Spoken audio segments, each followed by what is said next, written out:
What's up, guys? Welcome to the Son of Wonder. Today we'll be reviewing Andor Episode 7. Let's conversationalize.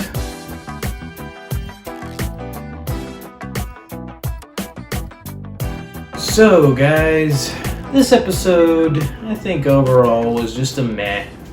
I didn't like the last episode at all.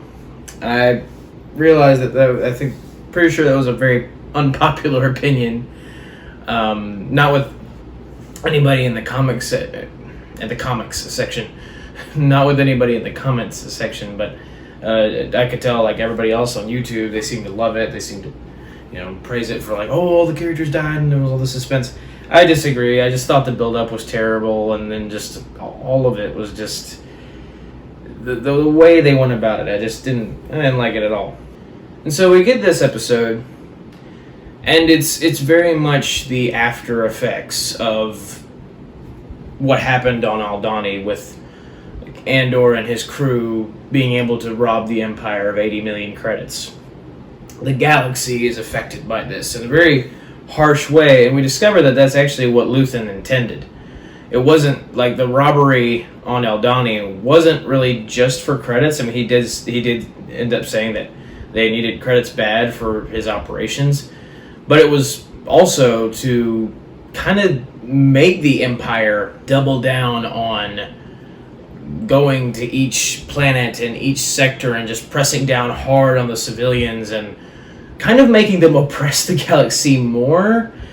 Because Luthen puts it as, when he's talking to Mon Mothma in one of the scenes of this episode, he puts it as the Empire had been choking the galaxy slowly to take away their freedom. Very similar to what Nimic said. It's like it's like a slow-paced kind of system where, like, the slower you are, the more little things you take away, the less freedom that people have, but people don't realize it. Similar to what Nimic said is what Luthen's getting at, is that the Empire was choking the galaxy too slowly, but now, with the Empire doubling down and just choking the galaxy completely now, and they're going to everywhere and occupying every planet and making a mess for everybody, sending their occupations everywhere, now that just will immediately, or hopefully in his mind, get the wider people of the galaxy to realize, oh man, the Empire really is bad, and they're not offering security. They're offering a dictatorship.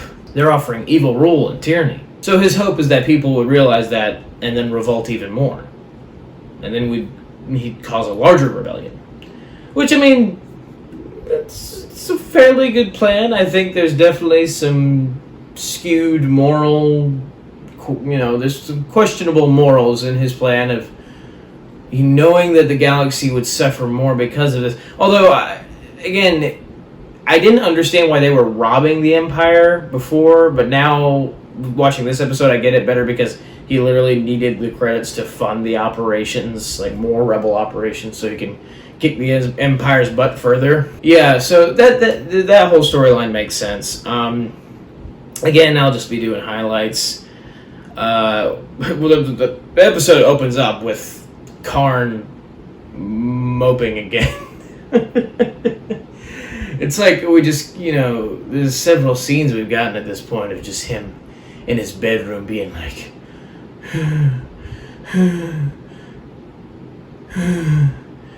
just being all sad and upset that he lost his job and that he lost Andor, and that he calls him a rebel murderer, is running loose, and that he can't do anything about it because the higher ups were too lackadaisical as to listen to him. And so, he's still going through his thing. He's talking to his mom again about getting a new job. He goes for the job interview. He's talking to the job interview guy. I don't even know what the job is. It's like, I think it's called Bureau of Standards. I don't really know what it's for. It seems to be for, like, everything. And the job interview guy mentions about all the bad stuff that happened on Ferrix, and, well, he essentially mentions the fact that Karn used to be he used to have a corporate security job in the Morlana system, but Karn explained why he lost it, because he was trying to track down Cassian, but the corporate security higher ups didn't want him to, but he did it anyway because he felt it was those were the rules, those were the laws. Like, if you murder 2 Imperials, you get arrested. And he felt he was doing the right thing, and he said, without a doubt, that he wanted to clear his name and get that bad stuff swiped off his record of him botching the job on Ferrix and, I guess, restoring former glory. And then he ends up just getting some kind of fuel job and sitting in this square.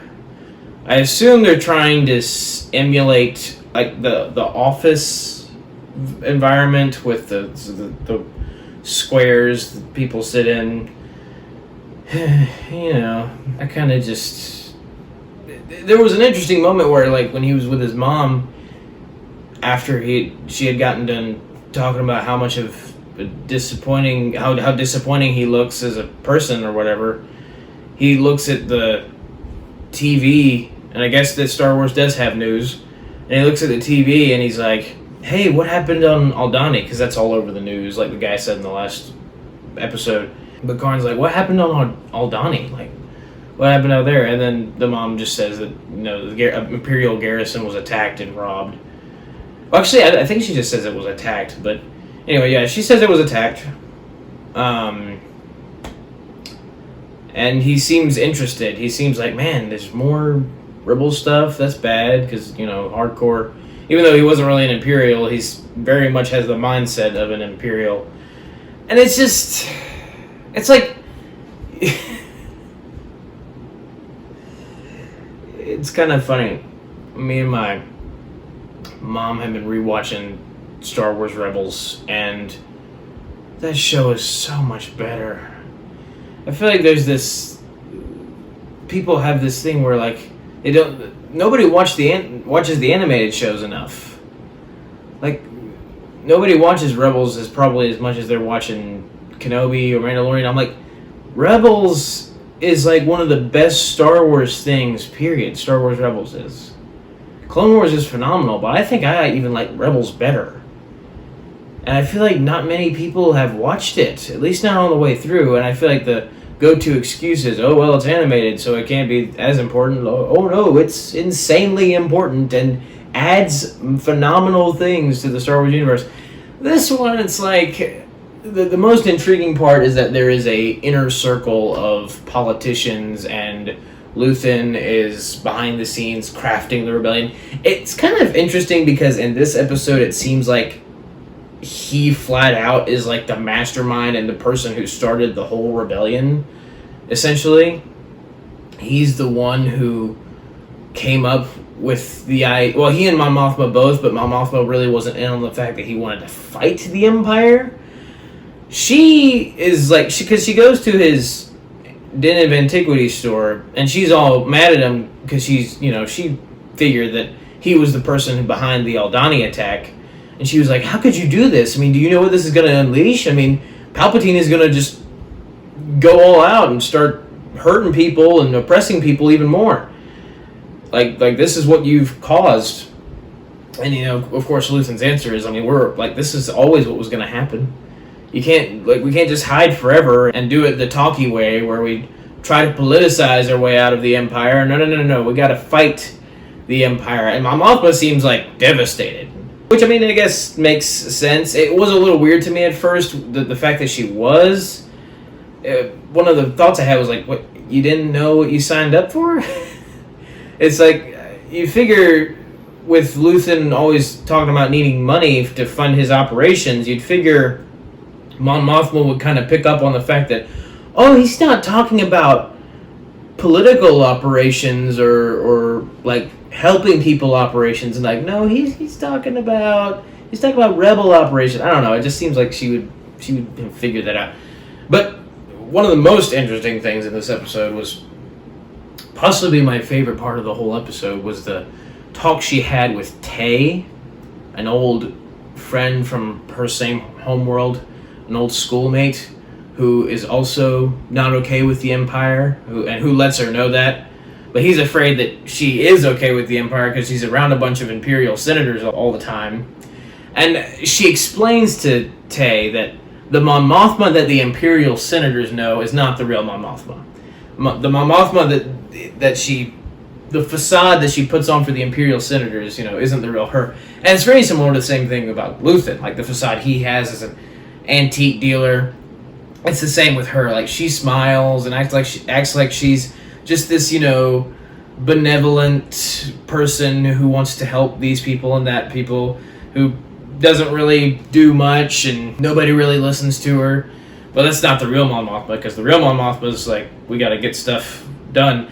And she tries to recruit Tay to be a chairman of this new relief program she's got going on that she's gonna start, and people are just gonna think is another useless thing. But she doesn't actually tell them what she's actually raising money for, which is of course Luthen's operations. Because he asks, what do you need money for? What are you raising money for? Because there's an interesting prospect in this episode where apparently she needs to delve into her family fortune funds to get the money for Luthen. But for some reason, she's not able to get access to her own bank account anymore. Which is very interesting in Star Wars, people talking about, I can't get access to these funds. They touched a little bit on that in Clone Wars. Actually, there were a few episodes where they talk about funds and talk about where this money is going and is this person money laundering and whatnot. And it's just fun. It's still funny to see that kind of stuff in Star Wars. But I think, either way, it works enough. Since she can't get access to them anymore, because clearly some Imperial has figured out about at least some of her dealings as to prevent her from accessing the funds, Tay's like, well, what do you need to raise money for? She doesn't tell him. It's for the Luthen stuff. All she tells him is, I need you to be a chairman of my new foundation. Which is clearly not exactly what she needs him to do. She needs him to be a part of the inner circle. He's the guy. He's the guy that she mentioned in episode 4, 3 episodes ago. He's the guy that she mentioned where she was like, I think we can add a new person, when she's talking to Luthen at the Den of Antiquity shop. She's like, I think we can add a new person to the inner circle. I think he would be good. I think we can trust him. And Luthen, of course, was like, heck no, sister. But she did it anyway. And, he seems benevolent enough and great. I enjoyed that part of the story. I especially enjoyed when, Perrin was walking over, and she was like, it made it even more interesting when she was like, he's with the Empire, don't trust him. And that's her own husband. So that is interesting tension and an interesting dynamic. I don't know if the former families, that doesn't really make the former family tension, whatever scenes, better for me that she had, because all those scenes just kind of felt like, those stupid shows, like reality TV shows nowadays, or I don't even know when they were popular, but the day in the life of the celebrity, like Hollywood Wives or something. It's like, it didn't feel like political thriller, it just felt like constant dysfunctional family. It's like, I don't care, at least not in the way they presented it. If they had presented it in a more intriguing or interesting way, I would have been like, hey, that's interesting. They did a little bit of that with the first scene, but the scene with her and her daughter at the table, I needed way more context to understand what that was all about. And then they had the scene in the speeder, and I was like, what does that even mean? I don't know, it feels like it could have been condensed so much. And each scene could have had more in it, more meat in it, but it was just, they keep giving you little bits. And it's just, I feel like this whole series could have been condensed. I mean, we could have gotten to the point where Lieutenant Miro, the ISB girl who's been trying to hunt down the rebellion, who is the only ISB agent who thinks that there's a pattern going on, we could have gotten to the point where she ends up getting a promotion and getting the Morlana sector 8 episodes ago. It's just, it feels so pointless. I think the main mistake was spending so much time on just nonsense in the first 2 episodes. It's like, okay, just set up Cassian shooting the guys. Done. That's set up. You can establish a little bit more about, okay, he owes people money and all this and all that in episode 2, but keep the other plot lines going. Add some Mon Mothma, add some of the ISB stuff, but they wait until the 4th episode, and so it feels way too slow. I mean, even still, this episode was meh. It had a lot more scenes I liked than the last episode. It's funny because Cassian doesn't even show up until like 15 minutes into the episode. So it's funny that a show called Andor didn't have a lot of Andor this go round. They might make up for it in the latter half, but it was still just funny that where's Andor? But in the ISB storyline, they actually mention Palpatine, and then Mon Mothma mentions Palpatine later, and then she mentions Palpatine again. But so I was like, hey, Palpatine is canon in Andor. Palpatine exists in this universe, this separate universe from Star Wars that doesn't exist in the Star Wars. Like, even the buildings and just the general landscape of the cities and the music, it's like none of it's Star Wars. It's just like Tron. It's like Tron, but less neon, essentially. Like, there's the one moment where Luthen's assistant goes to talk to Vel. That she walks under this very clearly meant to be like a bridge under like Chicago or New York or so. It's meant to evoke that kind of thing, and it's just they keep trying to like instead of trying to make the show Star Wars first and then more realistic to our world, fight against the government, against the corrupt government, secret agent, political stuff, like. They made it that first and not Star Wars first, and that's a problem. Mandalorian is Star Wars first and like Western second, and then Rogue One is like Star Wars first and then war movie second. So each of those projects, even when they're trying to incorporate a little bit of one genre into it, they still know what universe they're in and they respect that. But I just don't think Andor does that at all.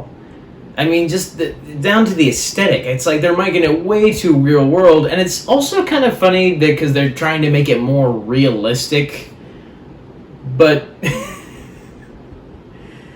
if we're all being honest with ourselves, what is episode 1, 2, 3, 4, 5, and 6 are realistic for Star Wars?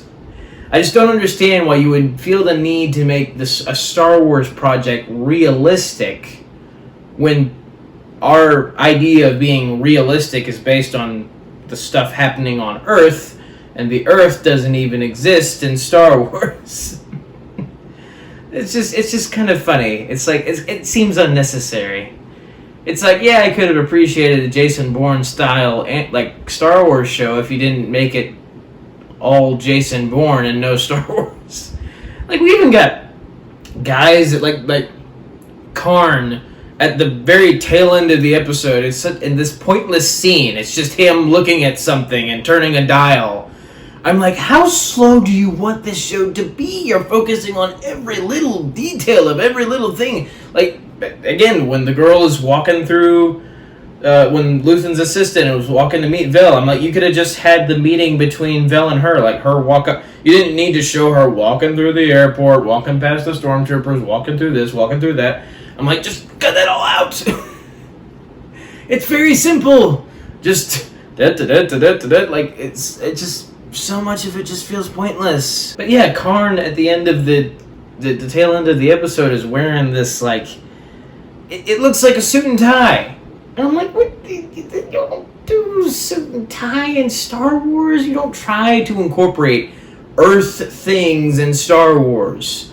You can reinterpret, like Star Wars is known for reinterpreting Earth items into something entirely new. Like, for instance, for a lot of the blasters they would use for the original movies, they would incorporate real guns, but add a few things here and there to make it look Star Wars-y.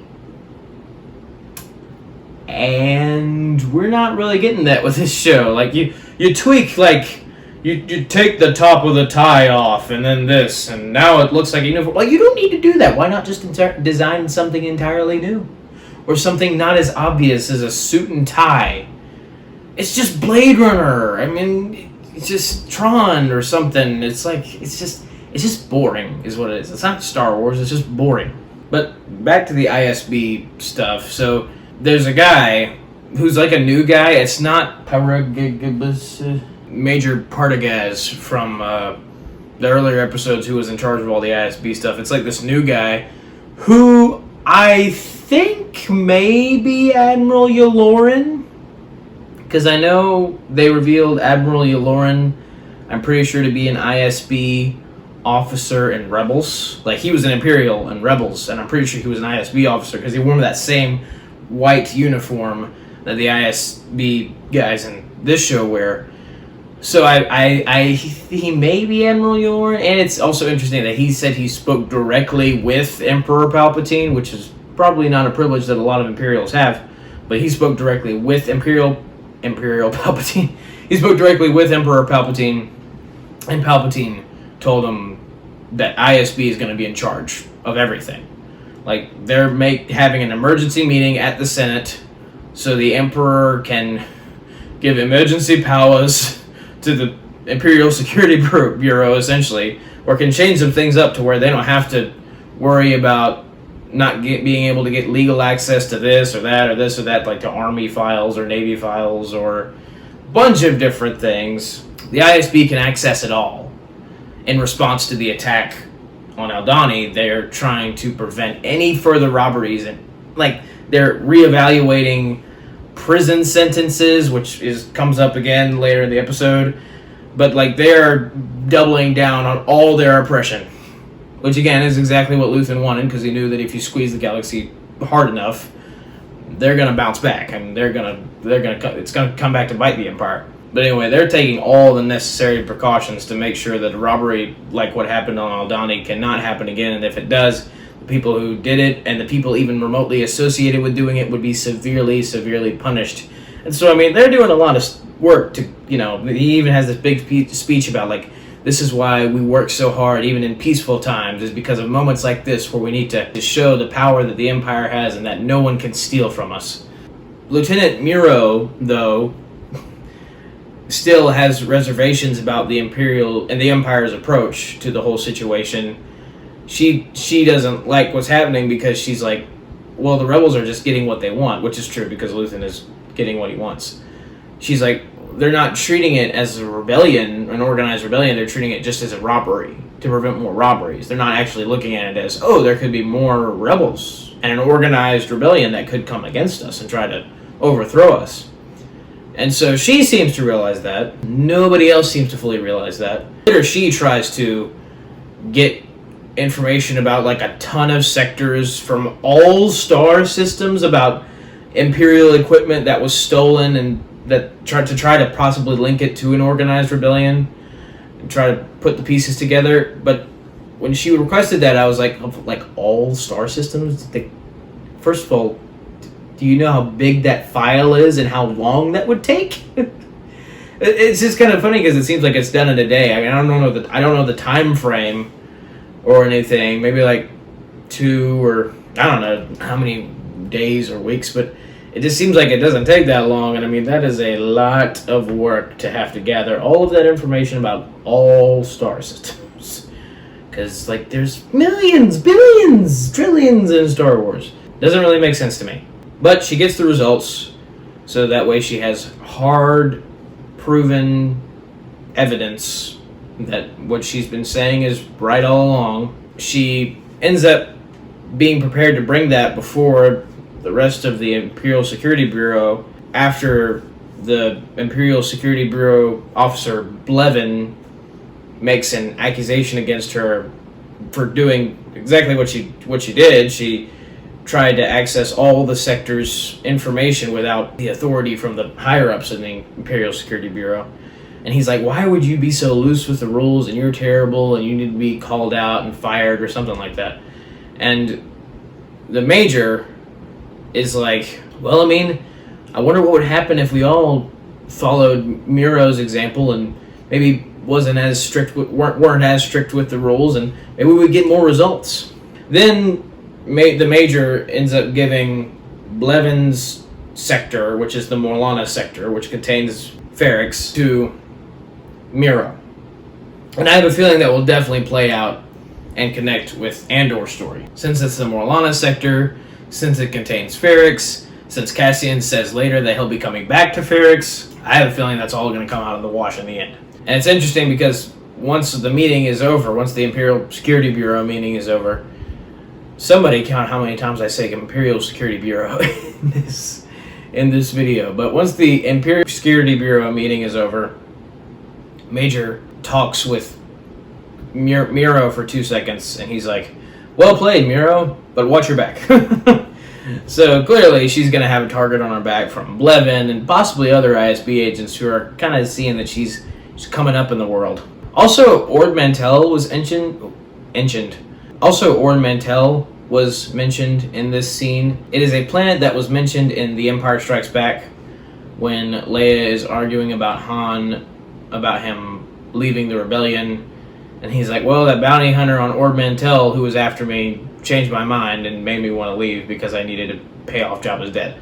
Also, Ord Mantell in the Clone Wars was actually a location of a battle that took place between Darth Maul's group, the Shadow Collective that he formed in the Clone Wars, against the Separatists. I believe it took place in the Son of Dathomir comics. I haven't read those comics, but Darth Maul's my favorite Star Wars character, so I really, really want to read those comics. But a battle takes place there, so I thought it was pretty cool that they mentioned that planet. But hanging out with Cassian, he goes back to Ferrix to get his mom.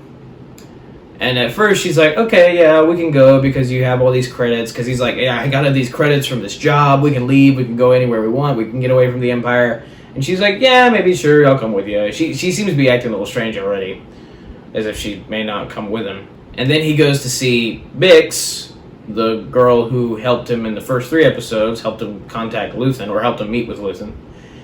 And she's, of course, still got the injury on her head.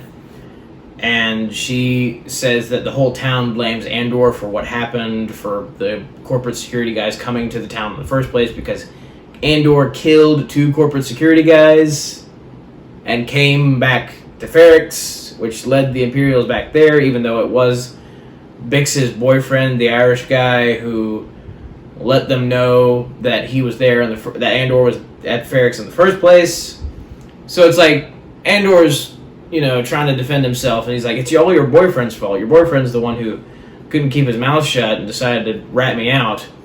But, I mean, Bix also has a point that if Andor had not gone back to that planet, or maybe had gone somewhere else, then he may not have brought any of the corporate security fiasco trouble to Ferrix. So I can understand why the town blames him, but I can also understand why he thinks it's entirely the Irish boyfriend's fault, because, I mean, he is the one who ratted him out, and it's very possible that if he didn't, the corporate security guys might not have known where Andor came from. But Bix essentially just says, you need to leave. Andor's like, okay, I'll leave. And then he puts all the credits down on the table. It's all the money that he owes everyone in the town, like, collectively. It's 12,000 credits, so I guess he owed everyone, not each, but just everyone in general, 12,000 credits. I don't know how you divvy that up. But that includes the guy who tried to get the money from Andor in the first episode with the other giant alien creature that was a funny scene. But he also mentioned him, and that money is going to pay him off as well. But Andor leaves. He goes back to his mom's house, and he's like, well, you haven't packed it all. And she's like, I'm not leaving. And he's like, what the mess, woman? And she, essentially, her reasoning is, I'm not leaving because of the rebellion. Because as many barricades as the Empire puts up, and as much as their presence seeps into our town, I am going to be a rebel, and I'm going to stand up for what's right, and I'm going to stand against these guys. And what apparently inspired her to do all this, to stay here in the first place and be a rebel, was the attack on Aldhani. And now that is a very well-written piece of irony. And the fact that, all Cassian wants to do is just get out with his mom and go to some planet where nobody ever is going to find him and they could just live peaceful lives. But it ended up, that was his goal, but his goal ended up being undermined by the very job he partook of to acquire the goal. So I thought that was very interesting. I don't know if you guys understood that at all, but I thought it was very well written how that played out. But Andor's mom, Marva, tells Andor what happened when she heard about the news about the attack on Aldhani, that there are people standing up against the Empire and that can steal them from them and get away with it, but not really, because Andor did say, well, yeah, you also get killed for doing that, because that's what happened to everybody, almost everybody, in the last episode. But Marva tells Andor there's a part of the road she tried to avoid when she would walk down the street in the town, because that's where Andor's father was hung. And I didn't catch this at first, but the guy that Marva is with in the flashback scene in episode 3, where they're both in the crashed ship that little Andor is in, and he's screaming and destroying all his reflections, for which I still don't know why or what for. The guy with her on that mission, I did not realize was apparently her husband, or at least I assume was her husband, because if Marva is his mother and he regarded that guy as a father, then yeah, I assume they're husband and wife. But his father's name is Clem, and she actually says that in episode 3. I did not catch that when he decided that to be his fake name in episode 4. So that does give it more of a significance. I still don't like the name Clem, though. I think I'm not a fan of that name. It's a strange name. But anyway, it's revealed in this episode via more flashbacks that his father, Clem, was actually hanged by the Empire even when they were still using clone troopers. I guess, I assume when they were still originally hustling all the different planets in all the star systems when the Empire first became a thing, like after Revenge of the Sith, when Palpatine had all sorts of different forces going to each and every one of the different planets. They showed that in Bad Batch immediately when the Clone Wars were over, the Empire just started strong-arming all the systems and all the people. You gotta pay these taxes, and you gotta do this for us, and if you don't, you're gonna get arrested, like, all that stuff.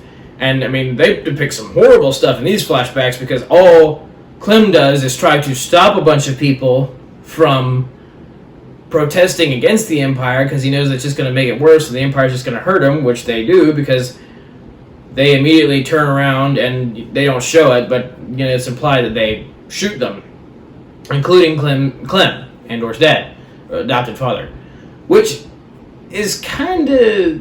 I didn't understand why they couldn't just, run away. Like, no one actually said that they had to just stand there and die. There is such a thing as moving to the side. It kind of, part of it rang hollow over me just because I was like, you just move. But anyway, later they have a moment where you can at least see Clem's feet dangling from a rope, which is kind of dark for Star Wars. And there's this kid who's like running at the clone troopers with this stick, and they all have their blasters aimed at him. Marva says that she never wanted to walk down that part of the road because she didn't want to remember what happened to Clem and the fact that he was hanged. Because even Luthen mentioned that in episode 3, the fact that his father was hanged in that specific square. And so the first thing she did when she heard about the attack at Aldhani, she said she put on her best coat with a smile on her face and walked down that road because she felt great, and she just felt like there was a reason for moving on. Like, she was tired of just waiting to die. She wanted to do something with her life, and like the attack on Aldhani gave her courage. Which is funny because there was a flat-out robbery, and the rebels did some horrible things to accomplish that, and Marva doesn't know that. And so you do have all these complications that I guess make it interesting. I don't know. I don't know if I'm exactly the guy for that kind of... Just the storytelling of Andor in general I'm not been particularly a fan of. But yes, so she decides to stay. Andor leaves, he says he'll come back. Marva's like, of course you will. And then she grabs a blaster, I have no idea why. You have all the ISB stuff happen, and then cut to... This was the weirdest transition. You have all the ISB stuff happen with Miro getting the promotion or getting the sector, and then we immediately cut to Andor at some house, I guess, or whatever, and this different planet. It just was so weird. Like, okay, that escalated quickly. Like, he has a place to live now. He's with this woman, and they seem to be living together, and he's going to the store to get supplies, but on his way to the store, he sees these people running from the Empire, which, like, the fact that I thought he was going to choose a peaceful place to live without the Empire. He said one that the Empire hadn't ruined yet, so I'm like, why did you choose this place, which clearly has an Imperial presence? I mean, there are shore troopers chasing these people who I guess tried to revolt against the Empire. And so he is just going to the store, and he gets caught by this one shore trooper, and Andor's kind of frazzled because he sees all these people running away and getting attacked by the Imperials.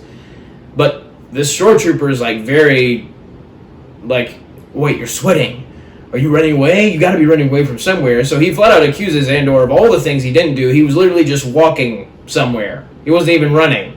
And the shore trooper just automatically assumes that he's part of the bad guys. Which, I mean, I guess, sure, in line with the Imperial jerks, like they'll assume like anything you remotely do that could imply that you're revolting against the Empire, which is what they said at the beginning of this episode with the ISB stuff. Anything you do remotely that could imply any sign of revolt against the Empire, you get put in prison for. Which, I mean, is part of the definition of a dictatorship and tyranny. So, he gets arrested. And there was a really cool moment where I thought that there was like this I'm pretty sure there's an Imperial security droid there was two of them that were attacking some of the people. And one was coming up to Andor, and once the shore trooper's like, hey, look after this guy, he says to the droid, like, hang out here until I get something ready or come back or whatever. And the droid misinterprets that and like is like, oh, hang, that means I have to hang Andor. And it was kind of a weird transition. I really hoped that the droid was going to be K2SO. I really hoped. Like, I felt like it was kind of dumb for them to put the droids in there because they had to know what people were going to think. I mean, like, hey, it's K2SO. Psych, it's not really K2SO. Because when he started talking, it was just this deep, menacing droid voice. And I'm like, it's not K2SO. Like, that would have been great. That would have been great if he just, like, met K2 on this, like, planet. Like, I think it would have been, it would have been fun if he met them there. Maybe not the best origin for it, but still it would have been fun. But, I guess we can't have any fun stuff in this show.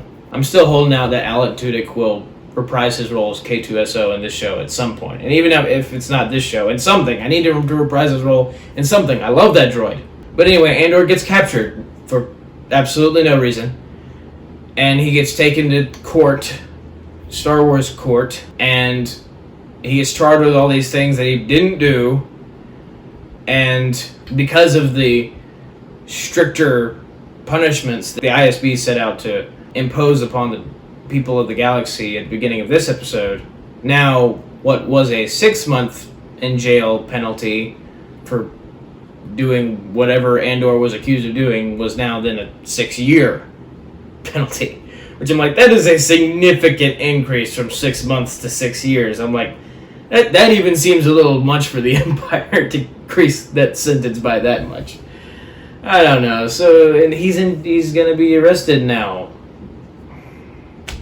It didn't make any sense. Like, he leaves Ferrix, and then is just suddenly with this woman, and then is going to the store to buy some kind of Star Wars food and gets arrested.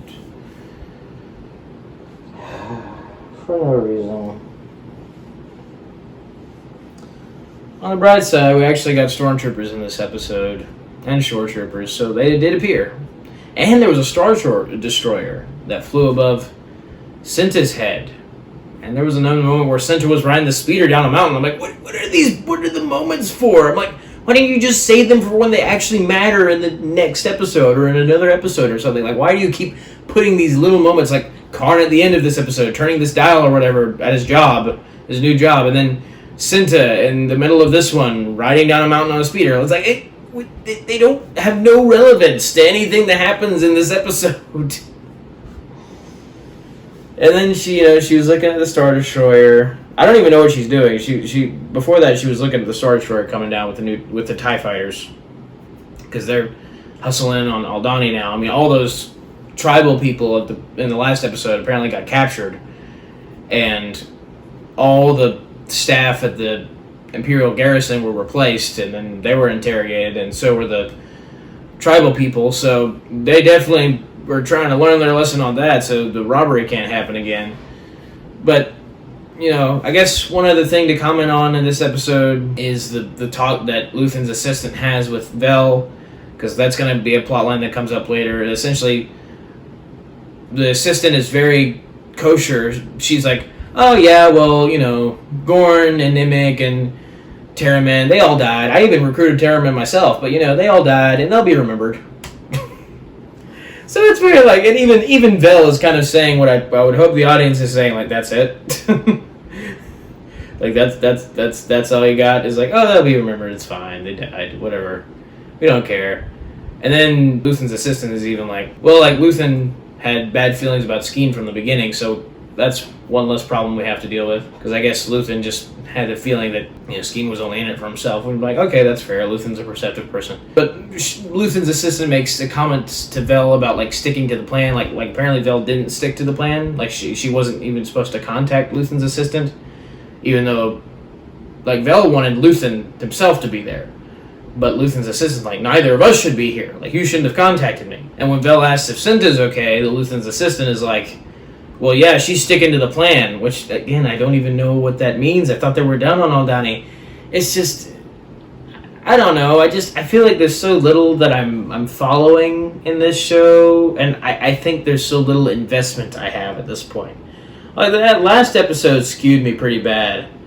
Especially that child thing. I was like, that did not sit right with me. And now I feel like I'm kind of jaded at any point, watching a new episode. It's like, do I even care anymore? It's like, I don't know. I guess some of it's still interesting, but none of it feels Star Wars, that's for sure. So one other line I liked in here was when Mothma said, I've learned from Palpatine to Tay, her political friend. When she's like, I learned from Palpatine that when you show a stone in your hand to someone, you're also holding a knife to their throat. I essentially took that analogy to mean you can show someone this nice, pretty object, but you're also about to kill them at the same time. Which is this strategy that Palpatine, has always used. You show someone power, you show someone this glamorous life that they could have, or like security of the Empire, and we can have a safe society where nothing bad will ever happen, while he's just essentially laying the groundwork for the galaxy's downfall and the oppression of the galaxy and just being a tyrannical tyrant. But she's kind of learned the same tactic. It's like, offer you, like in terms of her facade, it's like, make everybody think that you're just either a nobody or just this nice person, that, unassuming person, while you're actually working totally against them because they're bad people, in her case. So I thought that was cool that she did that. It was cool that she was like, hey, I've learned this from Palpatine, and I'm using it against him now. Thought that was neat. So by far my favorite part of the show is the political thriller stuff. I was glad we were finally getting into that. Finally, in the 7th episode.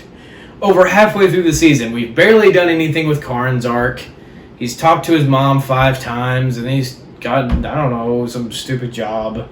Andor has not moved in character growth at all. He's still really just, save for his mom, just kind of out for himself and doing stuff. And then Luthen is just kind of hanging out, waiting, trying to build more rebel stuff. And Vel, oh, by the way, yes, and Luthen's assistant tasked Vel to kill Andor because Andor was a loose end. Like, she's like, well, we can't have Andor running around with Luthen in his head because Luthen's this top secret guy that nobody's supposed to know about except for very specific people.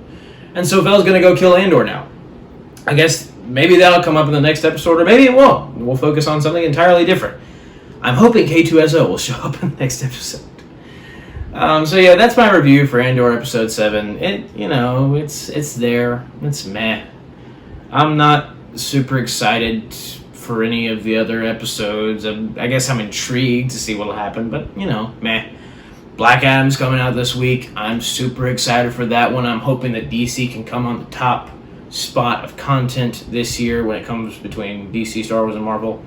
Top Gun Maverick will be number 1 of like the decade of content, but for DC, Star Wars, and Marvel, I'm hoping Black Adam comes out. I'm hoping Tales of the Jedi actually comes out on top, but then Black Adam, I'm hoping is a second. I would love for that movie to be good. I would love for DC to have a good spot in this year, a good moment of success to spring them forward to new horizons and maybe be the new Marvel. But yes, Tales of the Jedi, Black Adam, Wakanda Forever. Hopefully we'll all be good. I'm speaking we'll all be good. Thank you guys so much for watching. Don't forget to hit the subscribe button. Don't forget to hit the bell. Have a very blessed day. May the Lord be with you. May the Force be with you. Always have to do that. And goodbye.